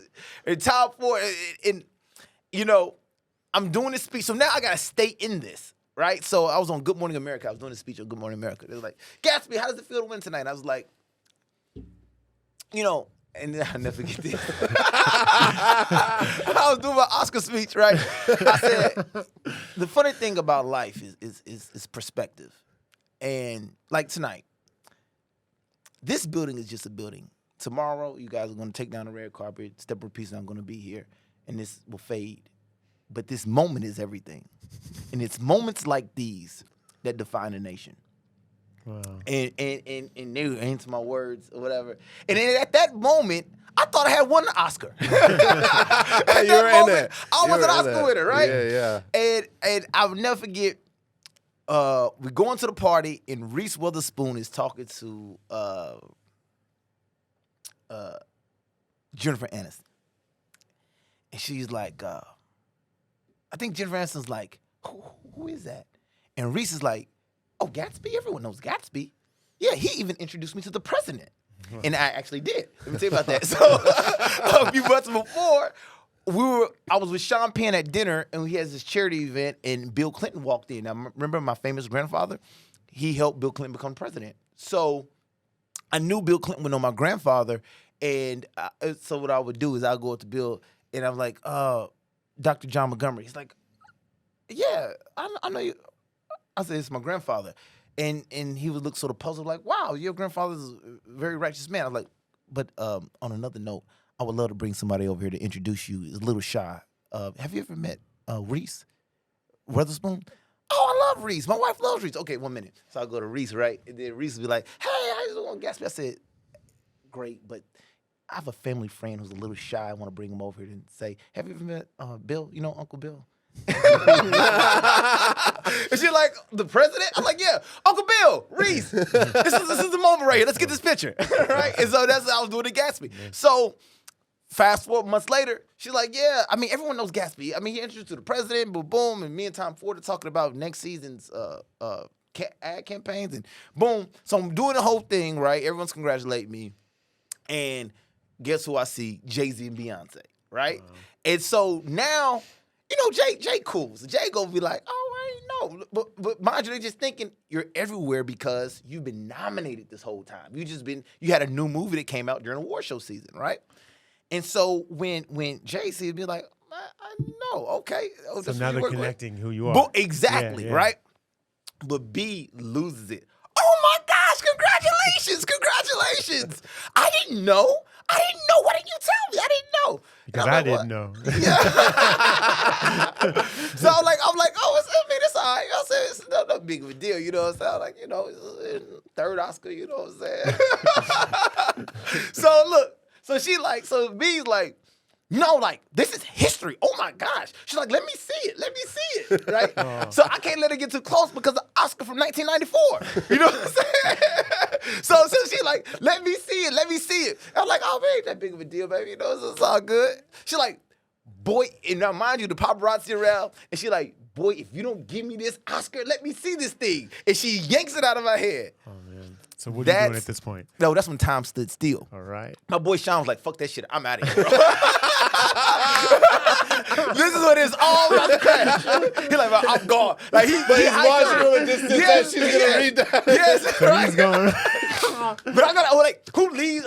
I can't be like, I'm gone too. Yeah. You gotta stick this through, man. Yo, so. And I'm acting like I'm trying to use my Jedi mind trick. Like if I don't pay attention, does it exist? That shit didn't work. This motherfucker is into this Oscar. But look, she kisses it. She's like, oh my gosh, it's so great. And I just think B is just a great person because I just think she a cold gangster. She wasn't, whether she read it or not, she just kisses it, she gives it back. Oh my gosh, we go to Madonna's. We party with, Guy Oseary and Madonna all night. And we, that's the moment. What was that moment like when she handed that back to you? Were you like relieved? I was relieved and I was like, euphoria. It was a euphoric moment. And me and Jay had a conversation and I was like, I said, Harold Helm, and me and his kids are friends of the family. We doing a little project, and maybe something we should talk about, right? And I said it's gonna be this collective. It's gonna be management, film, TV, music, all under one umbrella, and it's just interesting. We should talk about that. He said, "Oh yeah, I'm doing something similar like that. It's called Rock Nation." I said, "Oh yeah." So Gatsby, is your goddaughter? Is the goddaughter at the Oscar? Is she with you in the part of the No, entourage this is tent? No. actually, and this is the craziest part about it, and this is why I thought it should be a movie. Oftentimes we're set on these journeys that are triggered by one thing, and we think it's about. I thought it was about getting the investors into the Oscar party to prove who I was, and it really wasn't about that at all. We're usually blindsided about what the real obstacle is about. Yeah. And I'm at the party, like, where you at? I'm with the winners. Come on. They don't even, they like, we got tired tonight. We're busy. We're staying in. Exactly. Yeah. Right? So what it really was about it was about facing my own thing that had been haunting me was self-validation. That's what the story was really about. Because it was that moment that I didn't win an Oscar. And I'm there, and everyone thought I won the Oscar. And all these ideals from childhood that I had been chasing, thinking that there's going to be a moment that validates me. Yeah. And the whole thing I was chasing was me the whole time, right? And so it was this ironic experience that I had to go through to understand that. And I was like, I hadn't won an Oscar. Everyone wants to work with me. What's the significance? And I realized it was So Gatsby finding Kobe. Exactly. Yeah. Gatsby, Right. now, correct me if I'm wrong. Do you have to do this? Do you now for the film? Do you relive this moment the next year? For the next 3 years. So you have to win that's- the Oscar for 3 years in a row. Oh man, they don't think I done won about 5 Oscars, man. I mean, like literally, they. So every like, year you're doing. Was the there same. like a sense of fear that was instilled once you got clean through, and then the next day comes and you're like, are they going to do their research? Are they going to search cast? Adam, so Joe, so he does this 3 years in a row I at get the Vanity that. Fair party. I'm just curious, after you got through and the euphoric moment is over, you're Yeah, like, oh people shit, will they're call- going to Google this. Now, but see, here's the thing. A lot of times in Hollywood, what happens is there's perception and then there's reality, Just drinking the Kool-Aid. and Smoke and then mirrors. and then your perception catches up with your reality catches up with your perception. Yeah. Yeah. So, at first, day 2 as Gatsby, no one knew who Gatsby was. Day year and a half as Gatsby, everyone thought I was an Oscar winner. But the events in between the two were real. They had really been to my house. Yeah. I had really thrown a lot of soirees. I really did a lot of cool things that people participated in. And so it was, I never really feared that because, my phone was blowing up. It was You like- were in it already. Exactly. You were already Yeah. there. They've been to the Exactly. house. But got you the hacked. big- You hacked Hollywood. Yeah. But then people realized, okay, I really didn't win the Oscar. But they didn't realize that part until I made the movie. So Yes. how this happened was Yeah. they still thought I was an Oscar winner. So I'm on BBC. And were they I'm on Good asking Morning you America. like what your role was? Nah, but or- you know you can No, be in because you're believing editing. that You you can No, be I in- know, but I didn't know if they but- specified or if you had to like take an angle on that. I think in those moments people are just so high on it that that it's they're just not like believing what it. was Yeah. here. Yeah. Yeah, you just Yeah. believe in it. I mean, people don't just like. I didn't know on the days following, not in the moment, but like afterwards. They're like, how was editing it? How was producing it? Or how? No, because mind you, these people are seeing me. I'm front row at Fashion Week. I'm Yeah. front row at Ralph Yeah. Lauren's 50th They're anniversary believing it. dinner. They I'm believe front the row. hype. Yeah. I'm Quincy Jones Yeah. That's the to saying. them. I'm the new Quincy Jones. The saying is you believe the hype. Right, exactly. So, people ain't asking. So, Quincy, like, what was the last Grammy you won specifically for? You know what I'm Yeah, saying? yeah. You know what I'm saying? You're in at that point. Boom. Yeah. So, but when I decided that, in which really like within 3 days, I woke up and I was like, it's a movie. Yeah. Forget the music industry. Forget starting a record label. The journey of how this happened is actually a movie. Let's make a movie. Wow. And I read a book called Save the Cat about screenwriting, and I wrote a script. So the Gatsby movie that's more scripted, isn't it? Like, is It- it, it or is- is it it kind is, of a uh, docu-reality, basically? It's the first meta reality film. Docu-script, I guess, right? So when I say meta reality, it is what Borat is pretending to be. yeah. So in Borat is Sacha Baron Cohen, and it's character. actually fake, pretending to be real. Yeah. This is the actual first reality movie. Like all the events you see are real in this film. And so when I decided, and that was a mistake, turned good. When I decided to make a movie, But when you say mistake, what do you mean exactly? I fell into it. Yeah. I didn't plan for it to be this way. Yeah. So what happened was I wanted to make a movie about this, and I wrote a script, and I had a script out of treatment in 30 days, and I was like, yo, we're going to need about $10 million. I just threw a number out there, $10 million to make the movie. To make the Gatsby movie. yes. It was Gatsby, okay. And I was like, You realize you can do it for a lot less. yeah. And I said, let's, but not yet. I said, let's go to Cannes. So we flew to Cannes, and I was like, the money's in Cannes. Let's just go to Cannes to find it. And I would go up to a big executive, and I would just show the picture of me and Jay-Z. It's this iconic picture that the whole movie is sort of based around, of me, Jay-Z, and my co-star Sean, and I have the Oscar in my hand. And I would show the picture, and I was like, there's a very ironic story behind how I got into this situation. Would you like to hear it? And people were like, yes, because either they feel like either I should know you or I do know you, but I want to hear how, yes, I wanted to hear. And they would just read one-page treatment, and people just really gravitated to the story. And I knew I had something, but I don't like to wait on people. So I got back to the States, and I was like, I was in a meeting, they're like, at CA, and they're like, who's going to play the lead? I was like, Michael B. Jordan. His first name I knew. I was like, Michael B. Jordan's going to play me. And I'm like, well, he's going to go shoot Black Panther. I was like, oh. And then my director was like, actually, can't nobody Gatsby but Gatsby. Yeah. You got to play yourself. You gotta play. You're Rocky. You know what I'm saying? Yeah, Yeah, exactly. yeah. So it's a Sylvester Stallone moment, and then I decided. But now that I play myself, I needed everyone to be themselves as well. So there's two versions of the movie that no one will ever see. I spent like $300,000 on a version no one will ever see. Where there's actors. It's like I'm playing myself, but then there's someone pretending to be Jay-Z, someone pretending to be Rich Witherspoon. Gotcha. And I thought no one would ever believe this. So I was like, yo, we got to go shoot it with the actual people. Yeah. So we go shoot this movie in real time, and it takes me 6 years to relive the first year and a half of my life. Wow. To where I have to go get the Oscar again. I have to go back to Vanity Fair. Now I'm bringing a camera crew in to actually shoot the events. I got to go find Reese Witherspoon. I got to go find Jay-Z. The BBC interviews you twice in a row, right? Yeah. 2 years in a row. Every year they interview me. Is that awkward? Nah, because, at that point, I just won my third Oscar, baby. I'm on a roll. Yeah. I just won my third Oscar. Gotcha. And I always say, so when the film was about to come out, and 6 years later, I don't want to answer some questions, but I just want to give you this context. When I first have the first cut of this film, and it's on my laptop, I was like, I know somebody who just became, my friend of mine just became the COO of the Academy. And I emailed her and said, yo, I just did this crazy, weird documentary feature type thing.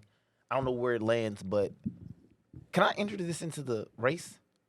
And she hits me back and said, after watching the trailer, said, I'm so glad you sent me this. Tomorrow's the last day that we're accepting films. I'm going to push this. Is this for a festival? No, this is for the Oscars. Oh, okay, gotcha. Okay. For the Academy Awards. She said, I'm going to push this through. I think this is amazing. I get an email like 2 days later. Who is Gatsby Randolph in consideration for the Academy Award? Yeah, amazing. Right, so now I'm like, the movie about the guy who pretended to win an Oscar is now up for an Oscar. So then it was in Best Documentary. Then I checked the Hollywood Reporter, and then they moved it to Best Picture. They didn't know where to place it. Yeah. So if you actually Google who is Gatsby Randolph right now, in 2021, it's up for Best Picture. So it's a bunch of films that are eligible for Best Picture, right? Yes. And there's a final cut that makes the 10. Yeah. Then it's like so with COVID was a weird Story year. is out at this point then. No, Yes. the movie's out, yeah. The movie has been released. No, but Story check is this out. You're up for... This is the craziest part about it. The movie's not even out. It's on my laptop because this was during COVID where your film didn't have to, there's no theaters. Yeah. Right? Yeah. And so no one has seen this movie. I've shown this movie one time at the Chinese Theater. No one has seen it. And we won a big festival.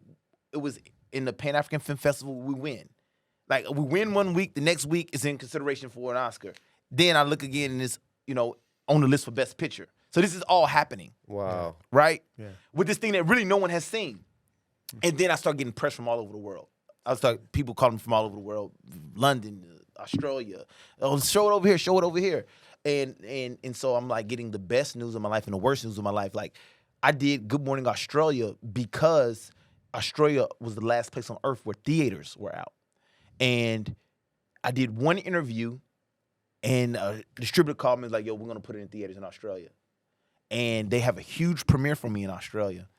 And 2 days before it goes everywhere, theater shut down. COVID. So this was happening. And then it gets in a race for the BAFTAs as well. So question for you real quick. So when the movie does finally get done, are you happy with the distribution company you signed with? Or would you have done that over if you could have? So when the movie finally gets done, who's the distribution company? I went to Amazon. No, before Amazon. But before Amazon, yeah. So this is the thing. I used to get these calls almost every week. Somebody else had a great idea about how to release it and put it in the marketplace, whatever. So I get a call from BLK Prime. This is like a new platform that's trying to be the next Netflix or whatever. And they're like, yo, we get the Gatsby vision. We're going to make you our house of cards. We're going to put all the money behind this thing and, blow it up. And then, our platform blow up, and that's how it works. I've heard it all before. For some rate, it's supposed to be whatever. Yeah, these distribution companies are crazy. Yes, it's like I don't know how a $250,000 budget turned into $20,000. I'm like, y'all supposed to spend $250,000 to be one billboard on Sunset. It's the posters, and you said, "Oh, we spent the money." But anyway, but it's cool. I got my freedom back when they didn't deliver what they were supposed to deliver, and it was okay. But it sort of got the word out, and like I said, we had the whole Oscar race or whatever. They just didn't have the resources to. Yeah, they trick you because I had a film out too. I got signed by Gravitas. Yeah, they tell you this, and that, and then it's just what they're doing is they're just signing a bunch of films. You throw it up against the wall and see who plays. Yeah, you see what sticks. Who's Gilbert? So Gatsby, who's Gatsby Randolph on Amazon? Yep. And so then you get the Peacock deal. So how this works is, COVID's going on. Now, like I said, we up for the BAFTA, the Oscar thing. We have a lot of talk. No one's seen the movie. And this is just something sitting on my laptop. The world's starting to open back up. I get a call from someone in casting at NBC. And like, hey, we got this new show. We think Gatsby would be good for this show. And they don't really tell me what it's about. They're just like, we love your personality, your vibe. Would you do reality TV? And so then I go through the process, and they tell me Will Packer's producing this show, and it's these women who are very famous. They don't tell me who the women are, but they need to find love, and we think that you're the right vibe. And so in my mind, I'm thinking, what the fuck does this have to do with me releasing a movie? You know what I mean? I'm trying to get this movie out. But it actually turns out to be the perfect way to introduce the character to America. It's a platform. It's the perfect platform to do it, right? Because life is about the 3 C's. Life is about the champagne, cashmere, and caviar. And what better way to see Gatsby do the champagne, cashmere, and caviar than in Silk on TV with these women who the world knows? You know what I'm saying? So I'm like, actually, this is a great platform to do it, right? So I go take a year of my life to go shoot the show. And then when I get done shooting the show... Are you paid for this, by the way? Yeah, they paid me for it. Okay. I go shoot the show. It's Gatsby. When I get done shooting the show, I come back and I negotiate a deal with Amazon Prime. And I needed the IP to be free. At this point, people did want to sign me, but they wanted my whole IP. I heard it all. Go do it with Kevin Hart. Go do it with this. Go do it with that one. And, either they wanted to change the character, or I had to be Sylvester Stallone with this. I had to be very strict to, like, I own this IP. I have to be the character. This is my vision. No one's exactly. getting in the way here. Yeah. So Amazon, and people always ask me, how'd you get a deal with Amazon? How'd you get a deal with Amazon? Because I did this all as independent. Even there wasn't an agent or an attorney that helped me get the deal. Like I literally talked to Jeff, and he pointed me down the right rabbit hole to do it, and they gave me my freedom. Say, hey, look, we'll distribute it for you. You know, you want to go to Netflix tomorrow? Go to Netflix tomorrow. I don't think they knew that I had a TV show coming out as the character as well. And so these two things, and they all came out within like 60 days of each other. Wow. The Yeah. the line, yeah. Good for you, man. Incredible. Yeah. One thing I do have to ask you about. So if you go to your Instagram, there you're talking. I think you're doing some stand up or something on stage about some 65-year-old woman. Yeah, because I'm the new Eddie Murphy. Yeah. I'm the new Eddie, baby. And I was like, people say, why are you the new Eddie Murphy? Well, I have a TV show out. I have a movie out. And so the last element is I got to be the live performance on stage. So I have been playing with the comedy thing, but my comedy shows are like, you know, you're going to see Sinatra in Madison Square Garden. You know, like you dress a certain type of way. There's a band, a DJ element, and Like that old Sands vibe, Casino. Vegas. Exactly. Yeah. It's a whole, you know, it's a the new rap. Copacabana type Yeah. vibe. You know what I mean? And so I did my first show was me and Eric Benet, and I did the comedy. He did the singing. We did it downtown LA, packed the place out, and I talk about a lot of on the show. I talk about how I became Gatsby and how I, you know, wound up on this TV show with and for reference on the show it's me, Tamar Braxton, Evelyn Lozada, and the singer Nivea. So they're looking for love.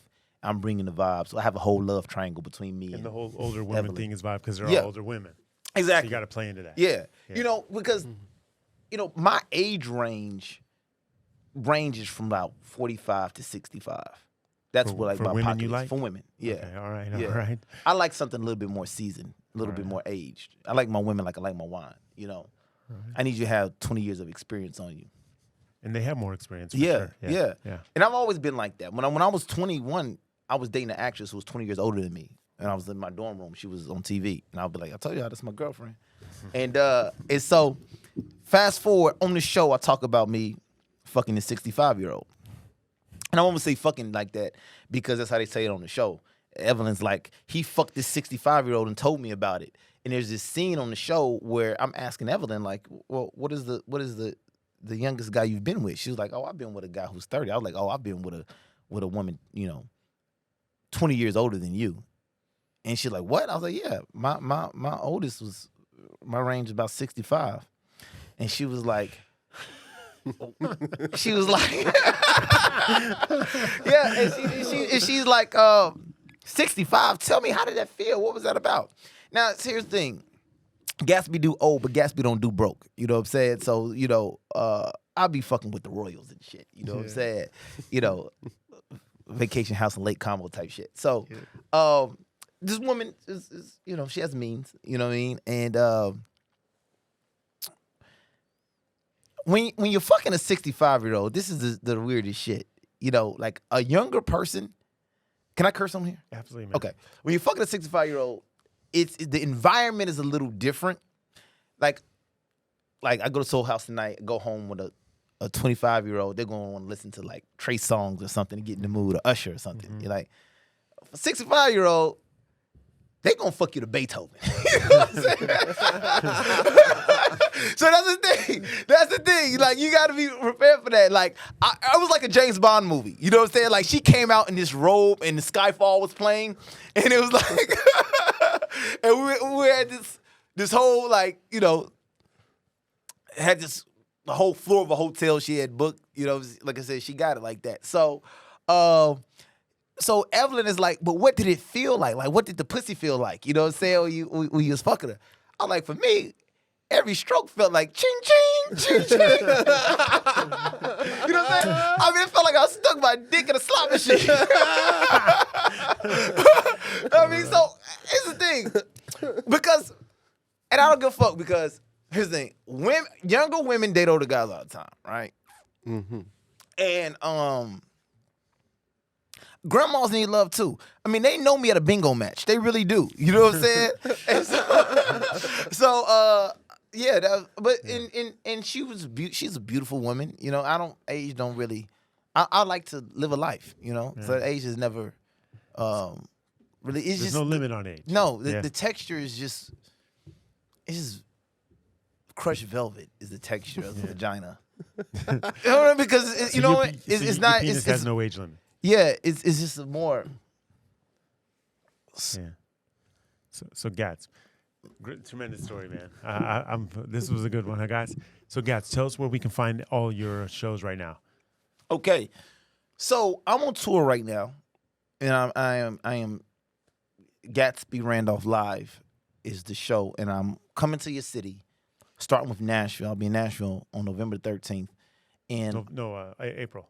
Oh, April 13th. November, that'd be, yeah. So No. April 13th in Nashville. April 13th, I'll be in Nashville, and I'm playing one of the famous episodes of the show, and then I'm telling them a few jokes, and then I'm playing some music at the after party, and because you gotta live Gatsby, you know, you can't just watch Gatsby, you gotta live it, and so I'm doing this tour, and then after the month of April, I'm headed to Europe. I'll be in Europe for the summer, and we'll be shooting Who is Gatsby Randolph Part 2. Lake Como? Oh, Lake Como, Capri, Santorini, Greece. We doing it all. All right. And you can. So if you want to see me, you can. I think you should do these things as a binge. Watch the show, but watch the movie too. So the show, where can we watch the show? You can see it on Peacock. So it's on Peacock and Bravo, I believe. Okay, so Peacock and Bravo, And then- Queens Court. Is there a preference that you have for people to watch one first? I think you the should other watch first? the movie first. Yeah. If you watch Who is Gatsby Randolph on Amazon Prime right now, you will have a lot of context. I just tell people, remember, the movie is about my first year in LA. It's about something that happened 10 years ago. It's not my life today. Yeah. You know, I just try to Who tell is people. Gatsby Randolph on Amazon? Yeah, We have, Who is Gatsby Randolph on Amazon Prime? It's the Hollywood tale of all tales. And then go Queen watch Courts. me present day on Queens Court. on Bravo and Peacock. Bravo and Peacock, and yeah. And then tour, you'll be And then you'll be come announcing see on- me live. And then social media, you're on Instagram. Who is Gatsby Randolph? Or just type in Gatsby Randolph. You know what's funny? I saw Leo last night, right? And we have this joke. It's two of my favorite people in New York I run into, Leo and Anna Wintour. Well, Anna, that's my girl. You know, we haven't had relations. I know people probably thinking she's in the 60s, Gatsby Randolph. But no, we haven't. But I was her date to the Tom Ford show, Fashion Week, and then the next day we went to the Met Gala. And people were like, how was Gatsby at the Met Gala? I went with Anna, actually. Wow. Saying that to say, I ran into Leo last night, and we got this running joke where it's like, you know, it's a vibe when there's two Gatsbys in one room. Wow.